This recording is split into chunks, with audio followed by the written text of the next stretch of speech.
Hey there, welcome back to season 7 of the Product to Product podcast. My name is Latif Nanji, and I'm the co founder and CEO of Roadmunk. This season, we're going to explore product sense, what it is and how it fits into your product development lifecycle, and how you can be better at it. We'll have PM share tactics, advice, stories, and their successes and lessons learned. Today is my guest, Kristin Chen, the CEO of Top.gg. Previously, she was the director of product management at SoundCloud that led a team to build a creator to fan experience. Before that, Kristin was a lead product manager at Pinterest. And prior to Pinterest, Kristin was the head of developer insights products at Twitch, where she started out as a senior PM. Thanks for joining me today, Kristin. Thank you for having me. Really excited to be here. I heard you recently moved to San Francisco into a larger space. Where are you at now, and how's that transition been? Oh my gosh, it's been great. Leaving the city after, going through the pandemic made me realize I want to be a lot closer to nature. So moving in South Bay has been pretty fantastic. The whole time I was at SoundCloud, I was actually remote, working with a team spread between LA, New York, and Berlin, all the way from San Francisco. But moving to South Bay has also been nice because my new job at Top.gg is remote, and I also got a puppy named Meepo. So it's been fun to have a little Aussie Doodle puppy running around. Or go on a walk in between all the many Zoom calls or Google Hangout meetings. That's awesome. I think I've taken up more dog sitting than owning a dog, and that has been fantastic through the pandemic.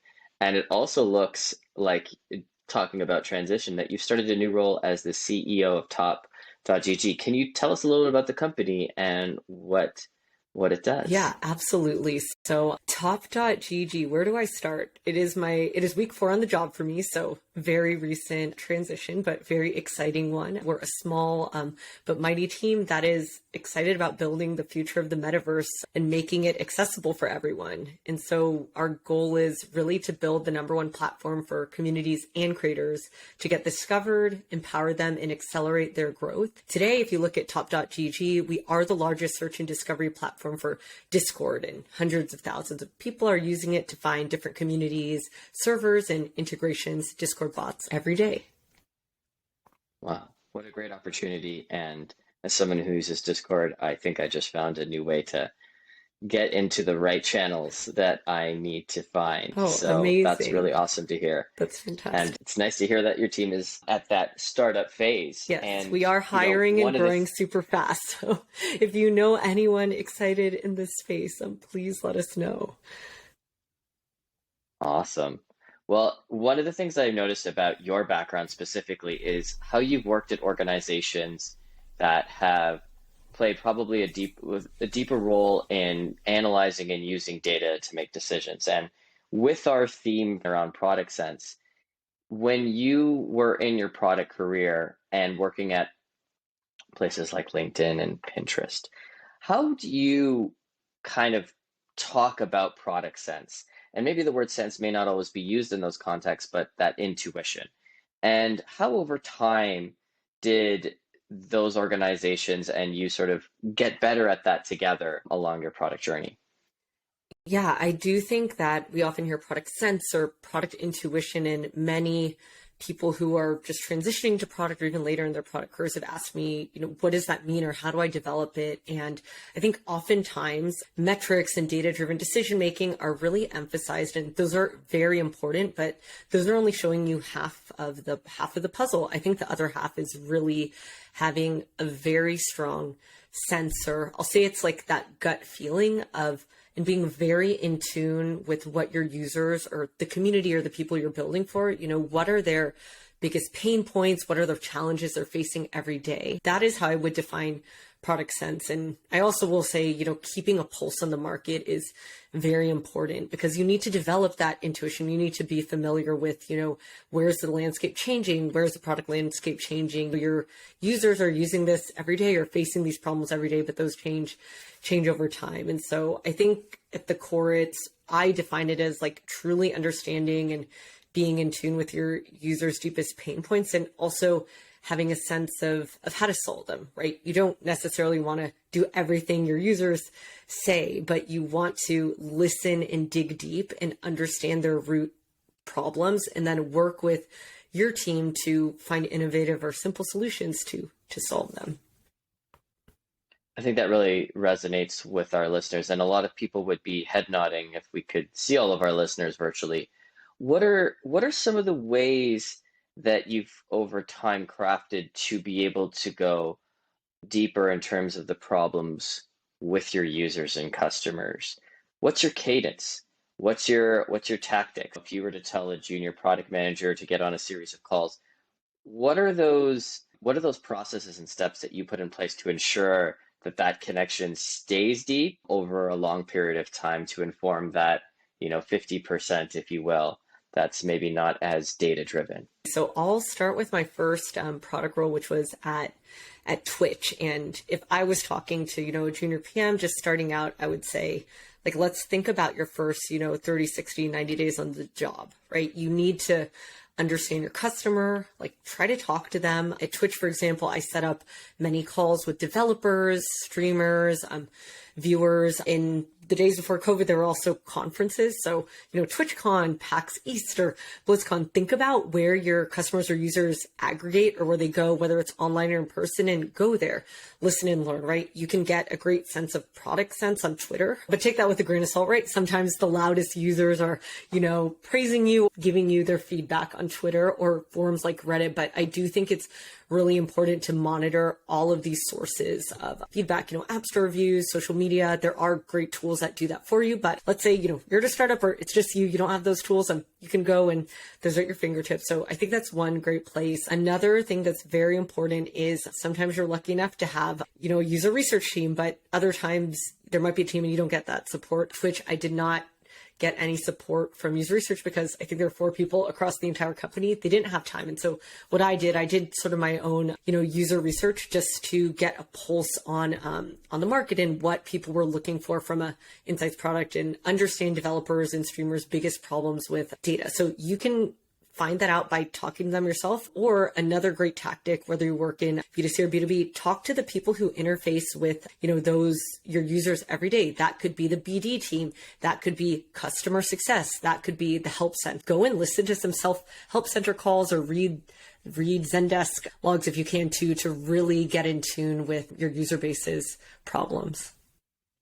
That's fantastic. And I'm wondering, if you're onboarding a new PM, senior or junior, intermediate, regardless, do you actually embed some of that content as part of their onboarding experience so that they have a lot of those qualitative pieces of information, or do you sort of let it naturally occur over time? How do you view it for your teams? Yeah, for my teams, I like to use a blend. So let's say, when I was at SoundCloud, someone's coming on, I think in their onboarding packet, it would be a mix, right? We would kind of track internally all of our past research or insights, key takeaways or recordings of, different interviews with creators or listeners. One thing that I had implemented at SoundCloud was a guest speaker series event where every month we'd host creators from different platforms. So I invited some Pinterest creators, we had Twitch streamers, we had musicians who use YouTube, we had the SoundCloud DJ of the month. So I try to set up different structures so it is part of their onboarding experience. But in that onboarding, I also think, it's one thing to read it, but to go and do it live or have those conversations live is also really important. So I would say a mix of both. And it doesn't just stop with onboarding. Some great advice from one of my mentors that helped me start my current product, Nathan Joka at LinkedIn. He told me that, at any level, it doesn't matter if you're the CPO or a early PM, his view is that you should be talking to customers or interacting with them in some way, a couple times a week or a couple times a month. At Pinterest, for example, our CEO would often have lunch with a pinner, I believe on maybe it was a biweekly or monthly cadence, so that he, kept that product pulse. He would read and present to us letters that he received from our users as well. So those are a couple kind of lived examples. And I think that product sense is something you never stop working on, no matter what level of product or no matter what maturity your product is in. I really love that answer on the sustain side. In the B2C world, you may be able to call on, so many of the hundreds or millions of users that are in, whether it's for SoundCloud or LinkedIn or Pinterest. But I think for the B2B companies out there, if you have 300 or 500 companies Mm. as customers, it can seem a little bit weird to ask their time because they can be really busy. Um, but it's so important. And I remember when we brought on a very notable bank in Canada as a customer, it was the first time, I think this was back in 2017, they came into our office and we took a full 90 minutes and we actually asked them to present how they use our software, what was their onboarding experience like within the software, and what it changed for them in their organization, how it changed their culture. And there were so many insights in there, but not only that, we had to spend 45 minutes on a Q&A because every single person in the company was throwing up their hand. It was the craziest That's experience amazing. that I really wanted to make sure that we continue to do that. So that story really resonates with me, and I don't think you have to be just a have a huge, large user base to do that. You could do that at any company, at any size. And I think that's such a great example that you provided of how people can continue to engage with the customer if they're not on the front lines or in product management. Can you talk a little bit about, you know, kind of drilling down a little bit further, sometimes we can have those conversations with users and can have that cadence. But for a lot of PMs, they come back and they try to build something that their users talking about, and it just doesn't work. And the team or something just Mhm. doesn't align on that buy-in. And they're saying, look at all these people asking for this thing.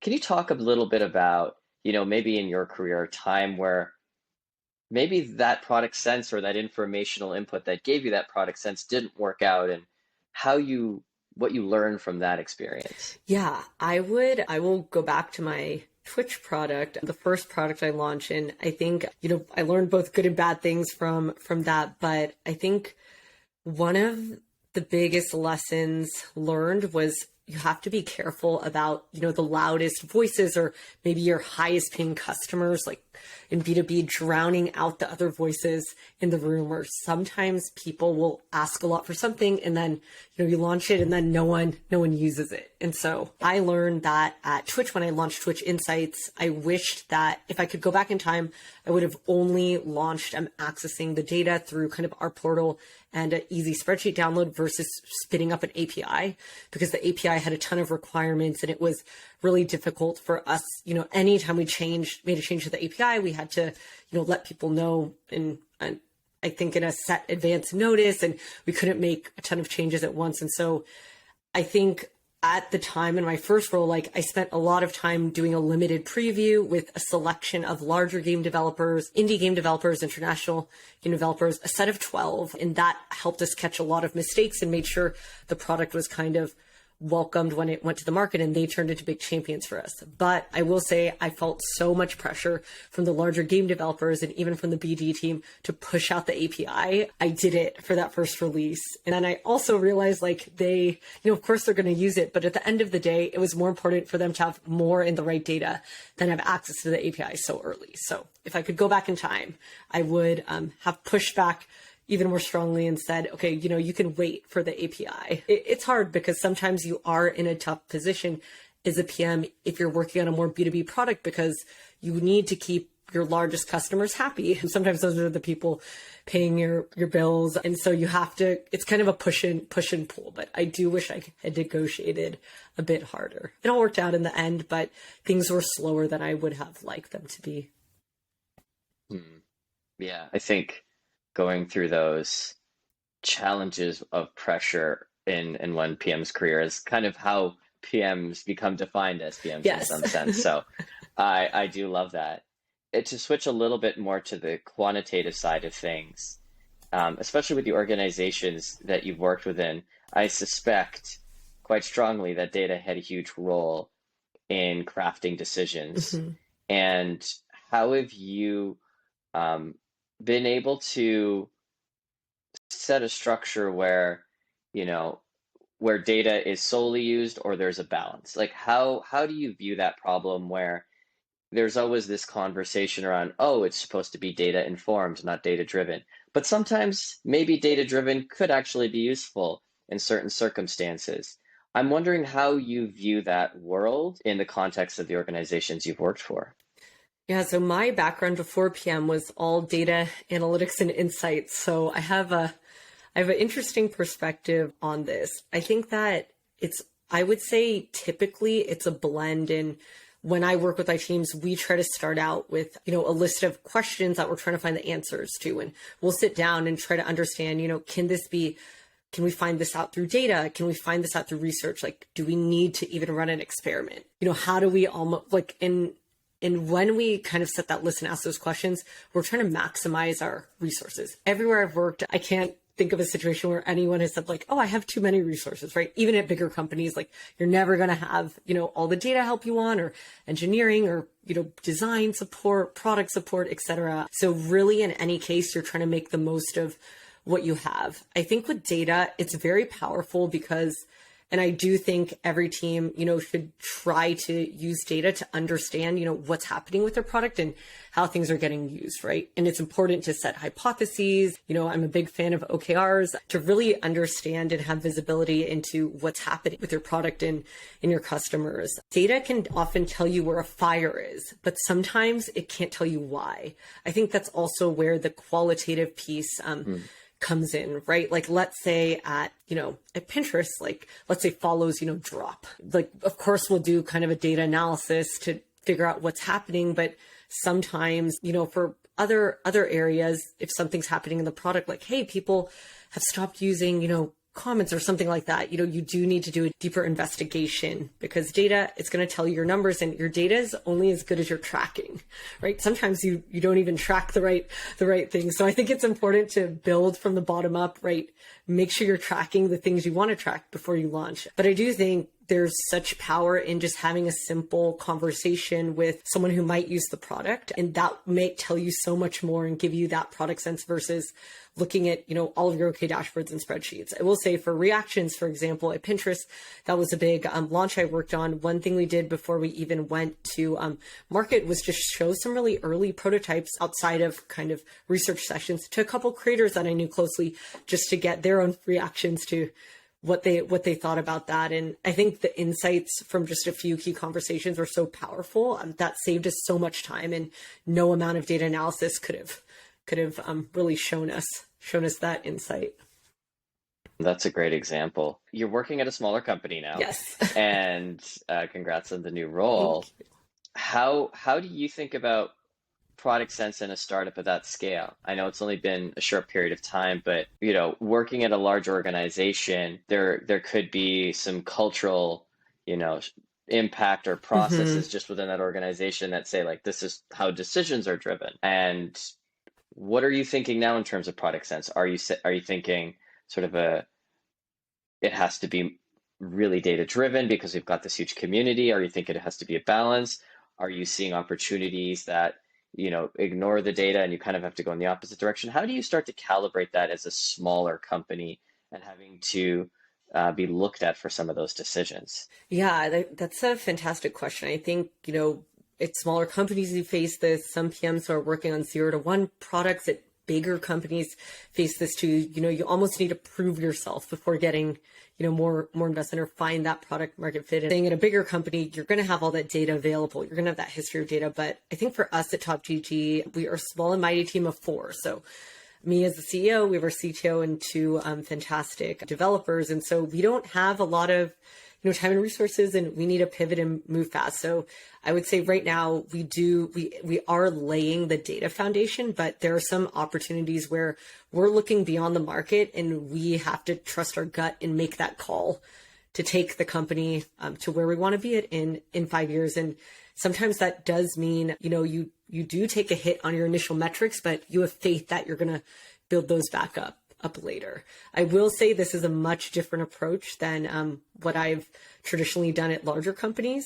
Sometimes at larger companies, you're in a state where, it's so hard to move, your monthly active users or weekly active users. And so you're running a lot of experiments to get those kind of small percentage incremental wins. But I think where TopGG is right now, we're really in a 0.1 to 1 stage, and we're going to be making some bold moves to figure out the future of our company. I'll give an example too, right? Like traditionally, I would say at a larger company, if you're doing a redesign, you would typically remove that from like core product functionality changes, right? But I've observed this at SoundCloud too, where we had resource limitations. We just had to go for it and say, we don't have time to wait. We have to launch the redesign and change this core product to help, get us into the future. And I think we'll be doing a lot of the same at, Top Shot GG.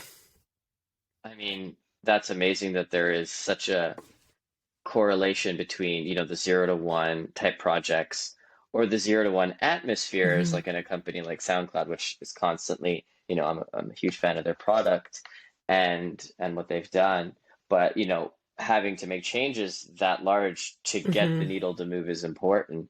And so, I suspect in some of those decisions you made or were part of, how did the decisions get made? Like there could be someone who thinks the product should go in one way or another, and product sense at those levels could be just a bunch of people yelling at each other in a room or having opinions. I have and seen that that could be play always, out. and it's just like, that's the reality of business sometimes.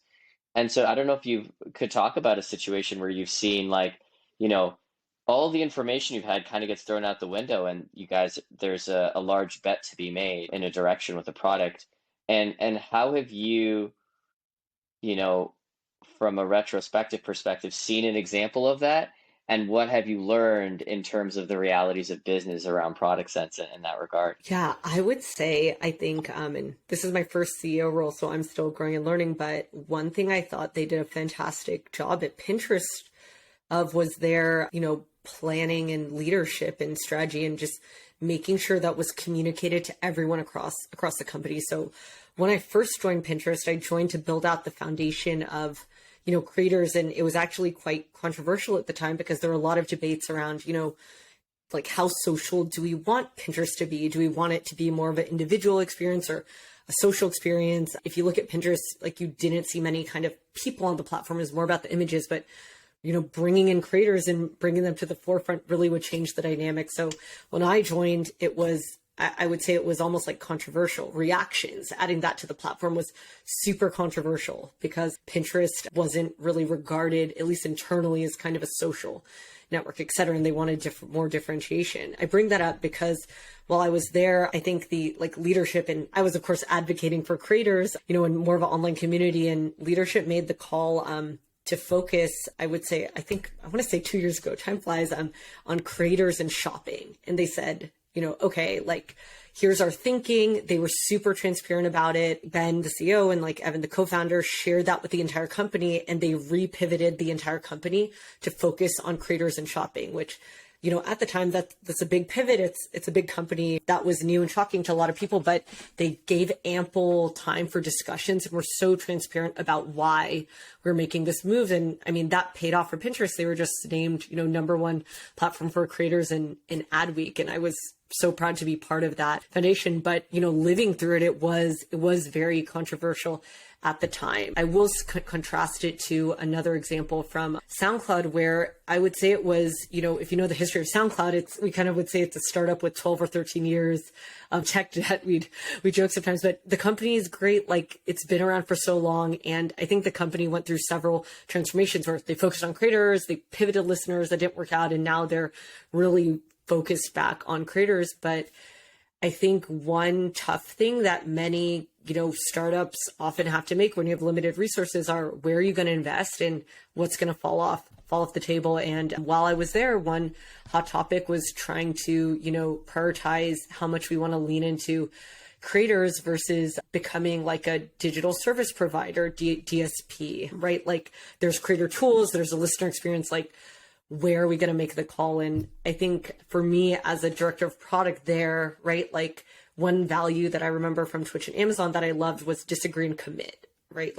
When those changes are happening, sometimes as a product person, you might not agree and you really don't like it, but I do believe having a culture where you can speak your mind, and, leadership needs to make that call and say, hey, can we commit and can we do this and go all in? I think one thing that was tough at SoundCloud was, for a while, we couldn't really make a call on. We wanted to do everything. And it was just so clear that we didn't have the resources to do 80% of that. And I think that was really difficult, and we wasted a lot of cycles. Whereas we could have done something more similar to Pinterest. Like sometimes leadership does have to make the call and say, hey, let's focus here and let's move on. But yeah, those are some of the learnings that I want to apply to Top GG, because we need to move fast and we have limited resources. And honestly, that's the quality of great leaders, is that, there could be difficult decisions and directions in the product, and nothing can just set the stage where people can disagree and commit and say, here's the direction we're going. We're going to serve content creators, and that means the trade-offs are X, Y, and Z, and here's our logic. But now all of the sensibilities around the product need to be in that direction, right? Yeah. And it creates a focus, it creates an alignment. And when you have, in the other example where there's going in too many directions, you've seen the counter. So sometimes product sense needs to actually be informed by leadership, especially if your whole company is surrounded by a singular product, which today's day and age seems to be a very common trend, as opposed to a collection of them. And so I really love those examples, because sometimes when things are not working for a product manager, often it's about just understanding what the executive's company's goals are and their strategy. And that should come out with a bullet point sometimes around the product. And I think that's a really good way to get that alignment. And those examples are absolutely perfect. So how have you transferred some of the product knowledge and senses into being a CEO now? Is there anything that's kind of come out from all of those awesome places you've worked at that has really set the stage for your next chapter? Yeah, I would say, oh my gosh, where do I start? One project that I always bring up from my time at Pinterest was a product called the Engagement tab, and it was actually a hackathon product that I worked on with an incredible engineer and ex-founder named Jiggity Kim. And this is something we worked on the side outside of our day jobs. And actually, product sense was such a key role in building this out. Like, we took it from 0 to 1, and it's one of the most loved products from creators by today. It basically lets them respond to every single comment on their pin in one place on the platform. Really simple. That solved an important problem, but I learned, actually at the time, I referenced this earlier, that was a very controversial product because we weren't sure if we were going to invest in creators. And so working on that as like a little side project with Jiggity and really taking that to scale, I think taught me so much about what I want to bring today in Top GG. And part of that was kind of having a really clear vision for it, and also building directly with the community and with the creators themselves. That's one of the reasons I joined Top GG, because they have a really vibrant community that's heavily engaged. I think our Discord server is almost 200,000 people, and there's generally like 40,000 online and active, and the company had a history of building with the community. And so I think, I think this applies actually to every product, but especially in kind of creator economy and passion economy, it's so important for me, as a CEO or a product manager, to bring the community along, build with them, build for them, and bring them along in that experience. And I've often found, right, like in any of my roles, especially in product roles, like being transparent, having good communication, having conviction in what you're going to do, and managing many different stakeholders, almost being the CEO of your own product space. A lot of that is so translatable if you move into CEO role like me, or also go and found your own company. I've had to wear many different hats over the years, and at Pinterest, our product analyst left, and so I was the one who was going to do all the product analytics until we hired someone. I don't think we did, but right, or something's not working. Like, you have to be willing to go and dig through that spreadsheet or do something manually. I think that's something that I've brought to Top GG, and that's a big part of our culture, right? It doesn't matter what level you are, what your function is. We're all willing to get our hands dirty. And I do think that is a really successful trait I've seen in product managers. You have to wear the hats your team needs and fill in when you need to. Couldn't agree with you more. Just to close off with a few last questions that may be a bit off topic, but I think would be very interesting for the listeners. So in addition to your new CEO role, you do a lot of mentoring and advising. Can you talk a little bit about, what that's like for you and how you got into that? Yeah, absolutely. So on the mentorship side, a friend named Jenny, who I met at Twitch, she actually left to found her own stream platform called newness.com. She referred me to be a mentor at First Round Capital. At the time, I had mentored more informally, just at my different roles, but I was curious to learn a little bit more about the startup space because I had only worked at large companies previous to TopGG. And so she referred me, and it was really an amazing experience. They match you with a mentee in your area of expertise. So for me, that was product. And I've gotten to meet a lot of incredible people who transitioned to product or who are later in their careers and mentor and coach them. One reason that's so important to me is because I wouldn't be where I am today without so many different mentors at my different jobs or just through my networks or people helping me along the way. So that's one way I give back. In the past, I actually used to block out like 5-6 hours a month and do career chats with anyone who reached out to me on LinkedIn. Unfortunately, I don't have time or capacity to do that anymore. So I mostly do formal chats or this podcast, for example, is a great way to, share knowledge with anyone who's looking for it. So that's why I really like investing my time there. And First Round has a really great community of both mentees and mentors. And it's nice to have some kind of structure around it too. In terms of advising, let's see, I actually have been asked for, I think, a lot of advice on creator and content communities. And I was even wondering instead of having 100 kind of small, not in-depth conversations, I'd really like to partner with a company where I could add value as an advisor and have a deeper relationship over time. And so my friend, John Lee, is a VC at Jazz Venture Partners, and I let him know, what I was looking for. And he's also asked me for advice or product perspective on some of his companies. And he found an opportunity for me at Blue Note Therapeutics, which is trying to build a, online community product around transforming mental health and also care for patients recovering from cancer. And so that was a really cool way for me to, combine my personal passions, but also get some experience, learning about startups and give back in a way. And I was happy that there was a match between me and that team too. That's awesome. Now that your time is taken up by a new chapter, what's one book that you would recommend to the audience that could further improve their knowledge as a product manager? Oh my gosh, this is a hard one, but the book that transformed my career is Marty Kagan's book, Inspired: How to Create Products Customers Loved. I've read the older version, but he has a newer version that's great too. Any of Marty Kagan's books, and if you can go to his workshop, that is where I would invest. He's a product expert, and I'm sure you'll find a lot of what I've said on this call and just the idea of product sense and empathy, I've learned from those books and his content. Awesome. And where can listeners find you and connect? So listeners can find me on LinkedIn and Twitter. My handle is Kristin M. Chen, and you can also give the TopGG company page a follow to see what we're working on. And I'll also post all open jobs because we're hiring and growing really fast and looking for very talented product folks to come and join us. That's awesome. Thanks, Kristin. Thank you so much for joining me today.